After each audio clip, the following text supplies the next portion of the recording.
I'm Phil Collen, and I play guitar for Def Leppard.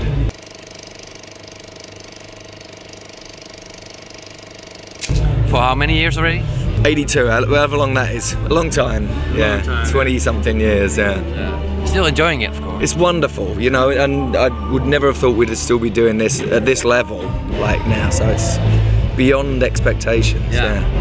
Could you ever expect that you made a massive band? No, you don't, and even when you start up, I mean, the longevity, you that for 20-something years is pretty wild. Can you remember how you came with the band? Because the band started already '77. Yeah. I was in a band called Girl, and we'd bump into each other. You know, we'd be touring England and Europe and stuff like that, and we'd run into each other now and again. So I knew the guys already, and I just came to help out on some recording, really, and that was Pyromania album. Yeah. So I ended up just kind of going on tour after that. Wasn't that weird first time you went with these guys on tour? Not really. I mean, we started. I mean, the first gig we did was the Marquee, and we was playing at empty theatres, and it was an opening act. And while we were doing that tour, it just exploded. So it was weird for everyone, really. It was, you know, we started in the Marquee Club, which was about 600 people, and we ended Jack Murphy Stadium that year, and it was 55,000 people. Wow, so that's great. It was ridiculous, yeah. Wasn't it back in the time in '82, '83 that bands? English bands started playing the music slower than on the album. Wasn't it a sort of trend? Well, if you can do that, I mean, most bands have a real struggle doing that. They get all excited and stuff, and it's like young bands, just like, you know, premature ejaculation. It's like, you know, before you know it, you've come all over the place. But no, we tried AC/DC, you know, but they used to play fast. I mean, used to hear them, but yeah, we'd try. Back then. Yeah, we didn't succeed, but now we can. We're more experienced now. And the big crowd, the big fans came with the album Hysteria in '87. Yeah. Me Too. And with 6 singles of 12 songs on the album, that's fucking great, outrageous, isn't it? Outrageous, yeah. How many million sold? It went 13 times platinum, and then the rest of I think 18 million all told. So yeah, it's silly. What happens then with you? After that, well, the album before also went, in America they call it Diamond, so if it goes 10 times platinum. So we'd already had that album, which was huge as well, and I think it just brings you back down to earth, because we had to kind of start from scratch again. So, and then Rick had his accident, and so that kind of, it makes you a bit more mellow. You don't get really kind of too full of yourself, I think, and that was the thing that happened with us. And then obviously with Steve dying, it was so we've always kind of kept a low profile, really. No one's actually got too ahead of themselves or too big-headed or anything. You know? Feet on the ground. Yeah. So. What happened after that? You played the world, and the world again? Over and over again, and you know, a few suitcases. And actually, I've got to get a new one. My other one's just dying on me. I was like, oh, yeah. What do you always take with you when traveling? Well, everyone takes a computer now, obviously. You know, I do demos on my Mac, and some of the stuff ends up on albums, you know. So you plug in your guitar and... I mean, honestly, you can't tell the difference, but I mean, sometimes I plug straight into the computer and it's like just incredible, last year I did an interview with Trivium, also a metal band. He just showed me some songs he'd written, like, okay, that's pretty cool. Yeah, it's only riffs. Yeah. You do that sometimes? Yeah, and loops, you got all the loops and everything, and then they just turn into songs, you know, so... How can you get and be inspired all the time then? You've just got a concept. If you're a fan of different art forms, you know, if you read books, if you see movies, you read poetry or like music or whatever, then you're always going to get inspired. You know, they're inspired arts, and I think you kind of you need that, really. And if you travel a lot, which I kind of tend to do, you get I think if you separate yourself too much from the really cool things around, you stop getting inspired. But if there's some great stuff out there to be inspired by, I think. Also by the Kings? Yeah, we actually done a Waterloo Sunset on the new album, you know, which is a Ray Davies song, which is a great song, you know, and it's, you know, I'm from London. It was a very, I remember when I was growing up, it was like a very London type song, you know, so it was cool. Did you meet him today? I haven't, not yet, no. He knows that you've covered that song. I don't know.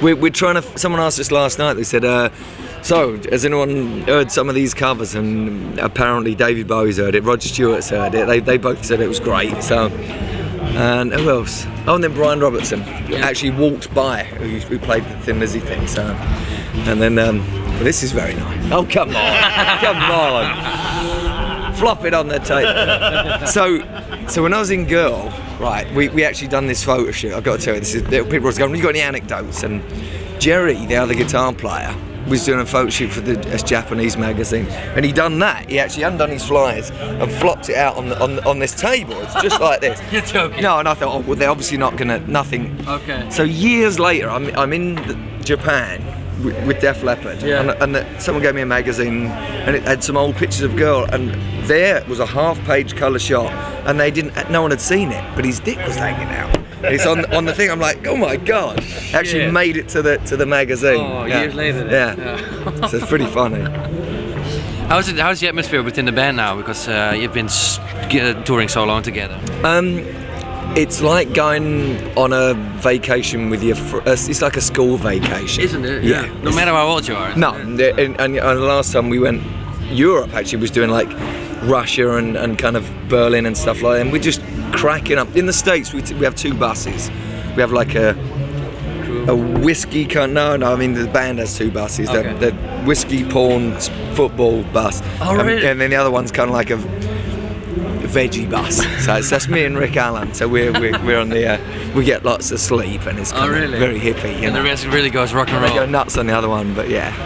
Still, yeah. And touring around America, still stadiums full? It's great. I mean, it builds up, you know, it dropped off and then we're clawing back as we go. And so we've done that before, and so we're okay with that, you know, it's all right. Instead of being in the picture all the time, like in the 80s you were really in the picture all the time. Now it's getting a bit different. What do you think about that now? Well, no, it's starting to do it again. You know, we're getting a single off the new album's been #1 on the rock radio for 3 weeks running. That's great, you know, and we've got a very big profile. We're on TV all the time and stuff now, so it, you know, just builds up. So yes, can't complain. It's great. Is the record doing well, or it came out winning at like 16 or something in the States, and the tour's going phenomenal. We've got Journey touring with us, and that's going to be great. I mean, it should be fun. And how was the recording with the new album now? Because you've been recording quite a lot of albums, was it a different way of working this time? Yeah, because everything was written. I think it was kind of pleasant for us to go in a studio and have everything done, and just pretty much, So that was a great thing about it. I think we want to do it on the next one, because normally we go in and we go, okay, what are we gonna do? And it's like, and you sit there for 6 months before anything comes out. But I think going in with a plan, you know, that's what you're supposed to do. And, do you get inspired by new bands? Because you know there's a lot of new bands around now. Yeah, absolutely. You know, there's some really cool stuff. I mean, in America, everyone's trying to sound English. Actually, everywhere, everyone's trying to sound like kind of a retro throwback 80s. thing. 80s English. Yeah, but you know, like the Killers and all that stuff, the Strokes. They all sound very English. And there's some up in Canada, this band called Hot Heat. They're all the great stuff. It's really cool, and it's really good. It's very inspiring stuff. So I like it. Okay, do you play with these bands sometimes, or?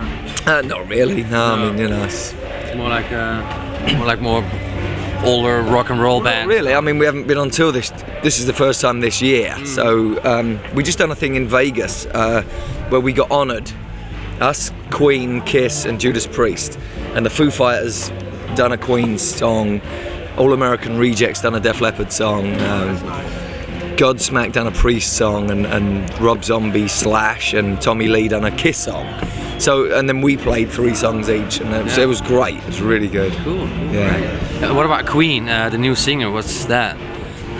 You know, it's very hard. You can't really replace someone like Freddie Mercury. So I think they done it. It's in a good way, actually, because Paul Rodgers is a great singer, and they do Bad Company songs and stuff. So it's pretty cool. Oh, cool. Yeah. What can we expect from tonight? We're only doing an hour, but so we're just kind of trying to cram it all in. Yeah, pretty much. We do 1 new song. So, but yeah, we actually kind of so bang, bang, bang, bang, bang. You know. And then off to another country, just traveling again. day off in Holland tomorrow in Amsterdam. Oh really? Thank God, yeah. Cool. We should meet up because we come from Amsterdam. Oh yeah? Yeah. Absolutely. Show you around. Well, you know, I used to live it. We done 2 albums here. We was here for like 4 years. Exactly. You've lived there in Hilversum in the area. Loosdrecht and Loosdrecht, yeah, really? yeah. How was that time? It was great. I was there for like a year, and we stayed in a hotel that was overlooked a lake. And that 1 year everything froze. Yeah. So everyone was like skating. It was just beautiful. Cool. I really like Holland actually. Wasn't it that you made an accident something with the car or you? I had an accident, yeah, actually, and Mutt Lange had an accident as well. He broke his leg. Me and Steve Clark, we had an accident, and I went through a wall. My car went through, but we were okay. I was like, Alright. shit, my car got trashed. Was it alcohol or was it? Yeah, alcohol was involved. Yeah, which is like I don't drink anymore. It's been like 17 years, 18 years. Really? Yeah. So you're clean. Yeah. There's one dying question I need to know. Yeah. Do you guys listen to the Bloodhound Gang song where they quote you guys like? Arrow Festival on stage in 1 hour. Okay. Oh, okay. And what did you think of that? What did they say? What was it? Well, there's a song from the Bloodhound Gang, and they have a chorus that goes like, "The drummer from Def Leppard only got 1 arm." You know that I kind of heard about that. Yeah. I also heard Prince Nassim said he was going to knock him out or something like that. So that's good. So we didn't have to say anything because we got him saying stuff like that. So that was kind of cool. He's playing like the toms with his left foot, isn't it? Yes. Yeah. And both feet really. It's like, alright. it's like a dance. It's unbelievable. So. I have a shot of that. Like, I've never seen it. Absolutely, it's incredible. You know, he literally substituted this Yeah. or this for this. You know, it's like river dance with his, like, With his feet, yeah. Yeah, Tap it's pretty wild. Yeah, it's good. Okay, have a nice show. Good Thank show. you. Cheers. Cool. Very nice. Yeah, thank you very much. Cool.